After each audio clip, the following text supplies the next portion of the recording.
그 다음에 우리가 어떤 걸 담보할지 목적물을 넣어야 되는데, 건물, 시설, 집기, 기계, 재고, 전기. 건물이 5억짜리다. 시설은 인테리어라고 보시면 돼요. 자, 그리고 기계 같은 경우에는 동력을 가지고 생산을 하는 걸 이제 기계라고 보면 되고요. 근데 이 기계를 만들어서 팔면 이 기계는 재고가 되는 거예요. 예를 들어 뭘 만드는데 완성된 제품, 그리고 완성되기 전에 반제품, 원재료 이런 것들을 다 재고라고 합니다. 음식점 같은 경우에는 냉장고 안에 식재료가 될 거고요. 공장 같은 경우에는 판매하는 그 원자재 같은 것들이 될 거고, 주택 같은 경우에는 그런 것들이 없겠죠. 전기시설 얘기를 많이 할 건데, 가정주택 보면 두꺼비 집이라고 할 수 있고, 매장 같은 경우도 보면 배전반, 부전반 같은 게 있죠. 그리고 건물주들은 건물 지하나 지상 꼭대기에 보면 수전 설비 같은 게 있어요. 전기시설 큰 것들, 그런 것들을 전기시설이라고 하는데, 제가 화재보험에서 꼭 넣으라고 하는 게 전기손해인데, 그 전기손해가 무조건 다 되는 게 아니에요. 이러한 전기장치들한테만 적용이 되는데, 이 전기손해에 해당되는 이런 것들이 있다라는 것만 짚고 넘어가겠습니다. 시설집기, 재고 이런 것들은 물어보면 되겠죠. 뭐 집기 같은 경우에는 사무용품, 컴퓨터, 음식점, 조리기기, 테이블, 책상 이런 것들이고요. 근데 이제 건물은 내가 건물주가 아닌데 건물 왜 넣어? 나 건물 빼줘. 내가 빌려 쓰는 기간 동안은 이 건물은 이 한 칸은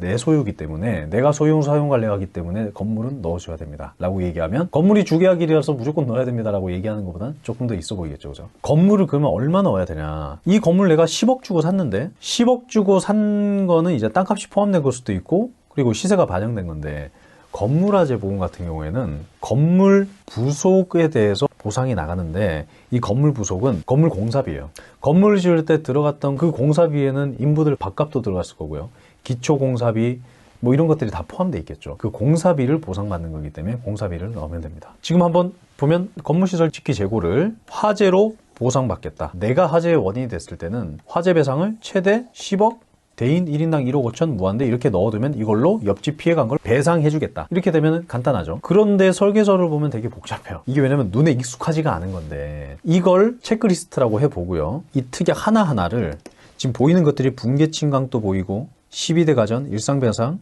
급배수, 화재배상, 차량 항공기, 도난, 이게 예시를 올려드린 건데, 왜 이렇게 돼 있냐면 이렇게 정리를 해서 배웠는데 특약이 다 섞여 있는 거예요. 손해담보와 배상담보가 있다. 이 손해담보는 건물, 시설, 집기, 기계, 재고, 전기손해를 건물을 5억, 시설을 1억, 집기 1억, 기계 2억, 재고 1억, 전기 5천만 원 이렇게 넣어서 화재만 담보를 하던 보험에서 군의 폭발을 추가해서 폭발로도 보상을 받고, 지진을 넣어서 지진으로도 보상받고, 풍수재를 체크해서 태풍이나 해일, 범람과 같은 풍수재로도 보상을 받겠다라고 설계를 배웠는데, 이 화면이 다 섞여 있는 거예요. 여기다가 옮겨 적어 보면 이런 거구나라는 게 이제 좀 눈에 좀 보이실 거예요. 재물보험이 어렵다고 하는데, 특약 보면은 지금 몇 개 정도 되나요? 20개도 안 되잖아요. 근데 우리 개인보험 가입할 때 특약 엄청 많잖아요. 제가 봤을 때 한 200개, 300개 되는 것 같거든요. 재물보험 심플하지 않습니까? 생소한 거지 어려운 게 아니다 라는 거 꼭 기억하시고요. 주택화재보험부터 쉽게 접근을 해보세요. 처음이 어렵지 한두 번 해보다 보면 어렵지 않습니다. 재물보험 할 때 일단 큰 틀을 잡는 게 가장 중요합니다. 고생 많으셨습니다.